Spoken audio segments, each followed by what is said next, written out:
On refait le rap, le retour à la nouvelle génération des MC. Qui sont les New Generation MCs? Non, ça c'est une référence à Rapati dans 90, on va faire plus moderne. Est-ce que Jules, est-ce que Section d'Assaut, est-ce que Caris, est-ce que tous ces gens-là sont la nouvelle génération du rap? Qui c'est les rappeurs de l'année 2014, à part ceux qui sont là depuis 10 ans? Jean-Pierre?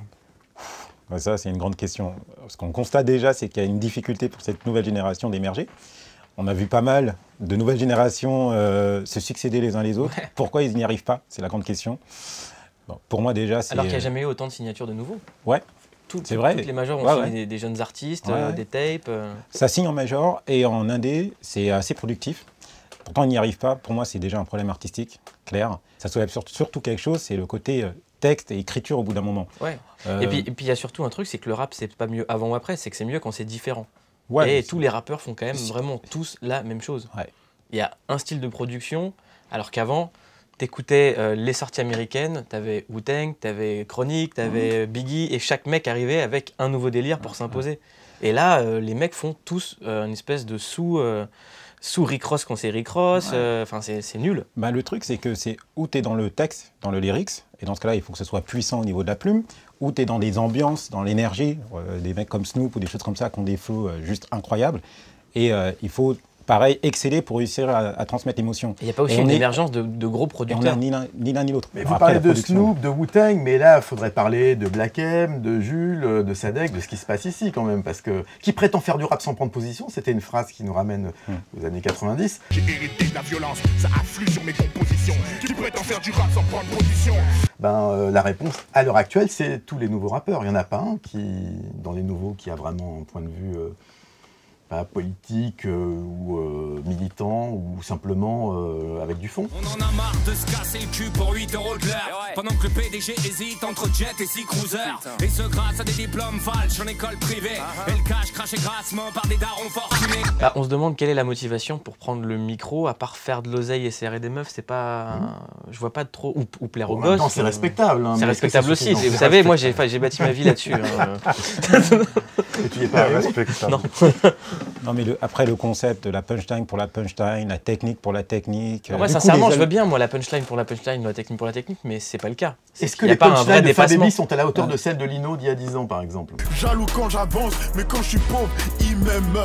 Paraît que les keufs veulent tous ma peau, dis-leur que c'est idem. Ah non, clairement, dans l'écriture de Lino, il n'y avait pas que de la punchline, il y avait du sens, de l'image. J'exhibe mes blessures de guerre pendant que le canon monte ses dents du fond. C'est vulgaire, c'est les dernières nouvelles du front. Il y aura des fissures sur le mur du son et de la friture. Sur la fréquence, rap cru et saignant pour la cuisson. Des projections, etc. Là, dans la plume de Fababy, il est purement que dans la performance et dans la recherche d'effets de style à chaque ligne. C'est en ça où à un moment, ça donne déjà des morceaux qui ne sont pas hyper construits, même si techniquement ils sont meilleurs qu'à une certaine époque. Alors du coup, sur la construction des albums... Je citais Fababy parce que lui-même se définit comme étant justement quelqu'un qui va amener de la punchline. Moi je découpe les punchlines comme Omar Sy les trophées. Je viens du 9-3, normal que je les baise. C'est pour mes gars Heps, bien sûr qu'on les baise. Punchliner arrogant, bien sûr que je vous baise. Je vous baise. Je vous baise. Ça c'est un peu nouveau aussi avec cette nouvelle génération, c'est qu'ils arrivent et ils s'autoproclament les boss du rap français ou ayant fait des classiques, etc. Déjà, la notion de classique, c'est quelque chose... Je suis un mec placide, je rêve jusque le hip-hop flanche. Je fais de la zik, mes seuls classiques sont mes Reebok blanches. Parce que finalement, on n'est pas dans le même syndrome que dans les années 60 où les stars du rock et de la pop étouffaient la concurrence en restant sur le devant de la scène et pour éviter qu'il y ait une autre génération qui arrive. Et que là, finalement, les Booba, les Rof et ceux qui sont sur le haut de gamme empêche des nouveaux artistes. On l'a vu, Booba avec Caris, on a l'impression que c'est presque comme s'il avait peur que Caris le concurrence. Mais c'est bien ce que tu dis, parce que quand tu regardes ce que disait Booba par rapport à NTM et IAM, c'était ça son point de vue, c'est-à-dire que lui il est là depuis 10 ans et on continue toujours à bassiner tout le monde avec NTM ou IAM, alors que entre temps il y a eu Diams, il y a eu lui, il y en a eu d'autres. Donc aujourd'hui il se retrouve dans cette position-là. C'est-à-dire quand il critiquait NTM pour avoir fait, ou IAM pour faire l'album de trop. MC échangeront d'elle contre liquidité. NTM sur la IAM, c'est de l'antiquité. C'est peut-être ce qu'il est en train de faire lui aussi. Donc c'est ça qui est assez drôle, puisqu'en fait, il refait les mêmes choses que ce qu'il critiquait chez les autres, mais c'est des cycles et c'est comme ça. Donc je pense qu'on Sauf que Booba a dit qu'il ferait pas l'album de trop, qu'il arrêterait au moment où il se sentira... Je connais déjà aucun un peu trop artiste tard, en rap ou en rock qui ait dit j'ai fait l'album de trop ou je sens que je n'ai plus d'inspiration en même temps. C'est vrai que C'est Dick pas toi Rivers qui va le continue. dire, hein, c'est le public qui te le fera comprendre à un moment ou à un autre, quoi, tu vois. Donc voilà, donc lui, là, c'est peut-être la fin d'un cycle et on va peut-être arriver à autre chose. Mais il y a aussi voilà. un autre problème aujourd'hui, c'est que c'est très dur, et depuis pas mal de temps dans le rap, c'est très dur pour quelqu'un qui a une forme ou un fond nouveau de se faire entendre et de se faire comprendre. Ouais. C'est que Les articles les oreilles... papier, tu veux dire? Non, c'est pas ça, c'est que les oreilles et les auditeurs rap sont de moins en moins bien éduqués au rap. C'est que c'est des gens qui n'écoutent pas du rap, qui ne connaissent pas cette culture en vérité. Donc qu'est-ce qu'ils veulent? Ils veulent des choses faciles d'accès, faciles à comprendre, donc l'ère de la punchline facile, Mais ce que tu disais tout à l'heure aussi, c'est vrai. du petit jeu de mots comme ça à l'emporte-pièce, de l'assonance vite fait. Le mec qui va rapper en multisyllabique, on va croire que c'est un génie, alors que des gens le faisaient il y a 10 ans en 1000 fois plus technique. Passer du Lidl au Lido, du type de Carlito, passe-lui de Dalida, t'es Lidl à Lidl, j'ai tout mis dans l'ada, les posters, le vada, les cadeaux pour madame, le fardeau, t'es fada. Mais je Il y a pense quand même un problème pour faire montrer la nouveauté. Le problème que tu disais par rapport au rap américain, c'est aussi le même problème avec le rap français, c'est-à-dire que tout se ressemble, beaucoup trop. Mais il y a quand même des gens qui ont réussi à sortir du lot justement par opposition en étant différents, des mecs comme Orelsan. J'aimerais faire partie des optimistes, j'aimerais apporter une sorte de message positif. Comme l'héroïne dans un test d'urine, comme le dépistage de Freddie Mercury. Et voilà, qui arrivent quand même à faire leur trou et à exister. Je voudrais pas faire le troublion, mais est-ce que personne n'a été surpris, comme moi je l'ai été, de voir que finalement celui qui a tiré son épingle du jeu ces derniers mois et que personne n'a vu venir, c'est quand même un gars qui danse en pantacourt dans la rue de Marseille et qui s'appelle Jules. Laissez-moi, je suis dans mon délire. Je suis personne, j'ai pas à me vanter. Je vois les petits faire des délits. J'ai pas la tête à inventer. Et qui utilise l'autotune comme même Booba n'oserait pas l'utiliser Alors et moi- qui, au moment où on parle, est disque d'or. Moi, je suis pas d'accord avec toi. Je pense que celui qui tire son épingle du jeu, il est aussi à Marseille, mais parce qu'il a un bracelet électronique, il s'appelle Lacrim. Ah ouais, Et non, lui, mais- personne ne le voit venir. Relève les comptes et dis-toi des sous. Sur mon club, te mettre à genoux. Sur mon club, te mettre à genoux. Sur mon club, te mettre à genoux. Je suis pas la perle rare. Paniquer ta mère, j'emmerde le rap. Je pense que c'est lui qui va monter sur le trône. Là, tu parles qualité, moi je parlais popularité. Jules. Je parle des deux. c'est- Je parle des deux. Je pense que Lacrim a fait un travail qui est dans la continuité de ce qu'a pu faire un LIM, Son c'est-à-dire blog faire t'a mis à genoux. non, pas du tout. C'est de faire un travail de fond sur le terrain. C'est-à-dire que le mec, il a fait le tour de France avec ses albums et a conquis tous les quartiers, qui est un travail que finalement peu d'artistes font.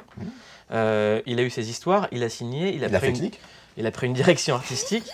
Et surtout, il y a une vraie attente autour de lui. Je pense que c'est un mec comme lui que personne ne voit venir, qui a un discours qui est différent du côté moi la punchline, moi la Kaira. Et je pense qu'il y a beaucoup plus d'adhésion à ce mec. En tout cas, moi je sens, à chaque fois que je parle avec des gens de rap, ils me disent la crime. Il y a quelque chose qui se passe. Et c'est pas relayé par les médias et c'est pas non plus très compris par les médias rap. Donc il y a un vrai décalage entre ce qui est censé être la rue et les vrais gens et les gens qui sont censés représenter cette culture.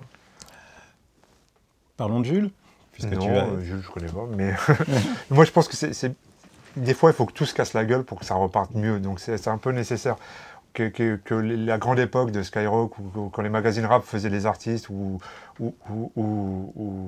remplissaient ses caisses grâce à ces artistes-là aussi, c'est fini. Et tant mieux qu'il n'y ait plus cette hiérarchie, que ce soit un peu un bordel général, et puis de Mais ça, il va peut-être naître autre chose. qui Quoi. est arrivé, c'est ça Ouais, mais elle est tellement diffuse. Elle n'est pas diffuse du tout, il y a une hiérarchie encore pire, c'est contrôlé, les bouffons ont pris le pouvoir. Et j'ai pas de problème à le dire, c'est que c'est vraiment des gens qui avaient des skyblogs, qui aujourd'hui font des sites qui parlent de rap, qui vendent de la pub, et qui sont dans des travers encore pires, où c'est vraiment les signatures des majors qui donnent le là. Et la politique du clic, d'où le succès d'artistes qui sont artistiquement insignifiants. C'est parce que c'est le clic, celui qui va faire le plus le con dans son clip, celui sur lequel des Mongols vont cliquer. On va se dire, ah putain, lui, il faut le signer parce qu'il a 100 000 vues. Un DA, c'est quoi aujourd'hui? C'est un mec qui va sur YouTube. C'est pas un mec qui écoute des albums dans un bureau. Ça a toujours... Oui, voilà. Même le mec a un problème de Chris DA a un en France problème. aujourd'hui. Après, Jules, c'est vraiment, pour moi, un épiphénomène, sans vouloir... voilà, il fait son truc de son côté, il a eu ce succès-là. On ne peut pas non plus en faire une généralité. Ouais, et puis il faut relativiser le succès. C'est que tout le monde monte la tête à Jules et l'attaque en disant le mec a fait un succès, mais c'est quoi 35 000, 50 000 ventes aujourd'hui? Ça te place dans la génération d'au-dessus parce que soudain, quand tu vois arriver ça, tu fais ah ouais, merde, là il s'est passé un truc. Ouais. Pour moi, c'est vraiment symbolique, un peu comme à une époque, certains textes assez brutaux qui m'ont fait dire ah là, je peux pas vraiment cautionner en direct ce truc-là. Jules, moi, j'ai l'impression que soudain, voilà, il y a une. Comme tu disais, tu parlais d'éducation des oreilles, c'est vrai que peut-être que le résultat de toute cette popularisation du rap qu'il y a eu ces quelques années, ça nous amène à ce genre de phénomène, même si c'est un épiphénomène, c'est celui dont on parle en ce moment et celui qui, et tant mieux pour lui, ramasse les billes. Ouais, et puis c'est surtout que. Là, sur Caris qui est quand même une des grosses révélations de ces dernières années. Mes Jojo, mon fils, les Magucci, mon polo, PTTF passe comme du Dolce. Bitch, tes potes et tes putes, ta team et ton gang, je leur encule leur race sans forcer. Il faut voir maintenant sur le temps s'il va réussir à construire sa carrière, parce qu'il a fait un beau démarrage. Parce que là, tu parles de Lacrim, tu parles de Caris, tu parles de Joule. Pour l'instant, on parle pas. 3-4 albums, est-ce qu'ils seront là? C'est ça. Ça sera encore eux, les tauliers du rap. Ouais, mais il y a une différence, il y a une différence par pas, exemple, entre Caris et la plupart des gens de la nouvelle génération, c'est qu'il a du fond.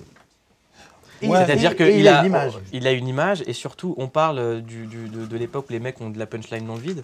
Lui, c'est pas de la punchline dans le vide, Caris. Quand on rentre dans l'écriture, il y a des trucs à 2-3 tiroirs. J'ai des traces de coups de fouet à la place des tatouages. C'est mine de rien quelqu'un qui est dans le rap depuis 10-15 ans, qui a vu, qui a attendu son heure, qui a traversé toutes les époques. Ouais.